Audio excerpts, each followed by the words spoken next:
भैया आज नोटबंदी को पूरे 5 वर्ष हुए हैं, क्या कहेंगे आप? देखिए, नोटबंदी का उद्देश्य बहुत अच्छा रहा होगा और जो जो चीज़ें वहाँ बताई और हम 5 साल बाद देखते हैं तो कहीं भी परिवर्तन, कोई बहुत बड़ा परिवर्तन हो गया हो ऐसा दिखता नहीं। आज जब नोटबंदी हुई थी 2016 में, उस समय जितना सर्कुलेशन था नोट का, आज उससे कई गुना ज़्यादा हो गया। 1000 का बंद हो गया, 2000 का सामने आ गया। तो कहीं भी ऐसा नहीं लग रहा कि नोटबंदी से कौन से उद्देश्य की पूर्ति हुई। उद्देश्य अच्छा था, बंद करना ज़रूरी था, मगर बंद करने के साथ जो जो कार्य करना था, मेरे ख्याल से उसमें कहीं ना कहीं हम लोग विफल हुए और जो उद्देश्य था वो उद्देश्य की पूर्ति हुई होगी ऐसा लगता नहीं। क्या लगता है खुदरा व्यापार पर इसका कितना बड़ा असर देखते हैं आप? देखिए, उस समय तो 2 साल बहुत बुरा असर हुआ, पैसे ही नहीं थे, व्यापार एक तरीके से रुक गया था और ऐसा मन में आ रहा था कि एक तरीके से नोटबंदी अच्छा हुआ है क्योंकि अब डिजिटल व्यापार बढ़ जाएगा और हम लोग बगैर पेपर करेंसी के डिजिटल करेंसी में व्यवहार करेंगे। मगर अब हम देखने में आए हैं कि डिजिटल करेंसी जिस तेज़ी से बढ़ना था वैसा व्यवहार बढ़ा नहीं। उसका कारण शायद यह हो कि जो कमीशन ले रही है बैंक, वो कमीशन थोड़ी ज़्यादा ले रही है, तो लोग बाग वापस नोट पर आ गए। मगर फिर भी मैं सरकार के साथ रहूँगा और डिजिटल पेमेंट सिस्टम आगे बढ़ना चाहिए, नोट का व्यवहार कम होना चाहिए, यही मेरा सबको संदेश रहेगा। इकोनॉमी कैसी चलती है, फिर भी काफ़ी जीएसटी आने के बाद व्यवहार सही होने लगा है, मगर जब तक भ्रष्टाचार नहीं बंद होगा तब तक इस प्रकार का नगद का व्यवहार कम नहीं हो सकता। भ्रष्टाचार रोकना प्राथमिकता होनी चाहिए। 5 वर्ष पूर्ण हुए हैं नोटबंदी को, क्या कहेंगे आप? क्या है स्थिति व्यापारियों की आज? देखिए, नोटबंदी 5 वर्ष आज पूर्व हो गए। नोटबंदी जब की गई थी और जिस जल्दबाजी में की गई थी उसका सिर्फ व्यापारी वर्ग को नहीं, पूरे देश को बहुत नुकसान उठाना पड़ा है। और सरकार ने जो नोटबंदी का निर्णय लिया उसमें सरकार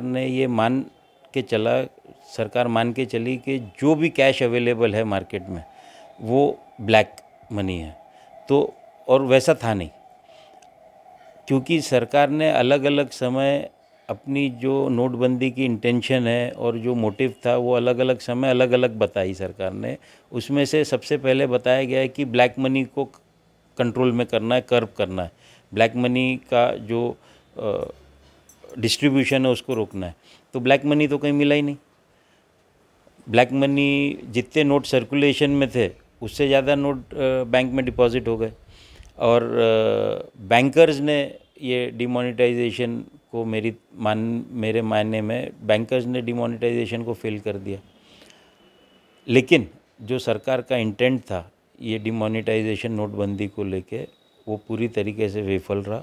इसके अंदर जो कल्चरली इंडियंस जिस तरीके को व्यवहार में और इंडियंस का जो कल्चर है कि जेब में पैसे हो तो खर्चा करना, नहीं तो अन्यथा नहीं खर्चा करना, उसको क्षति पहुंची है।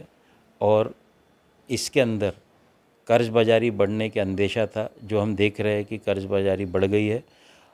इसके अंदर जॉब लॉसेस का अंदेशा था, जो हम देख रहे हैं कि पिछले 5 साल में किस तरीके से जॉब लॉसेस हुए, एम्प्लॉयमेंट को धक्का लगा है, नई एम्प्लॉयमेंट अपॉर्चुनिटीज़ क्रिएट नहीं हो पाई है जितनी होनी चाहिए थी। और ये जो सरकार की पहल थी, ये सरकार का जो निर्णय था नोटबंदी का, ये पूरी तरीके से विफल रहा है। जहाँ तक व्यापारियों का सवाल है, demonetisation, hasty implementation of GST और ये कोरोना काल, दुबले पे 2 आषाढ़, बैक टू बैक ब्लोज जो बोलते हैं, व्यापारी को पड़े। व्यापारियों की परिस्थिति बहुत गंभीर है। सरकार ने व्यापारियों और छोटे व्यापारियों के बारे में विचार करना चाहिए। व्यापारियों के साथ जो कर्मचारी जुड़े, उनके परिवार जुड़े, उनके बारे में विचार करना चाहिए। कोरोना काल में राहत पैकेज अनाउंस किया गया था, लेकिन व्यापारियों को और सेल्फ एम्प्लॉयड जो व्यापारी है, उनका जो स्टाफ है, उनको क्या मिला, इसके ऊपर इंट्रोस्पेक्ट करके सरकार ने कोई राहत पैकेज या कोई फाइनेंशियल एड इनके लिए अनाउंस करना चाहिए। नहीं तो आने वाले समय में परिस्थिति और गंभीर दिखेगी, आत्महत्या भी बढ़ सकती है, लॉ एंड ऑर्डर पोजीशन भी खराब हो सकती है। तो ये सब चीज़ों को ध्यान में रख के सरकार ने जल्दी कोई उचित निर्णय लेके राहत व्यापारियों के लिए अनाउंस करना चाहिए।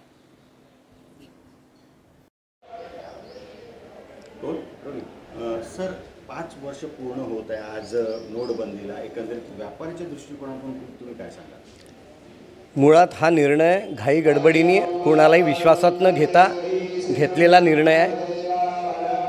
हा पूर्णतः फेल राहिलेला आहे। याच्यामुळे काळा पैसा निघेल हे होईल, पण त्या जनतेला मोठी त्रास झालेला आहे। त्याच्यामुळे माझं तरी म्हणणं आहे की हा निर्णय थोडा हिशोबाने आणि त्याचं नंतरचं प्लॅनिंग काय आहे या हिशोबाने घ्यायला पाहिजे होता।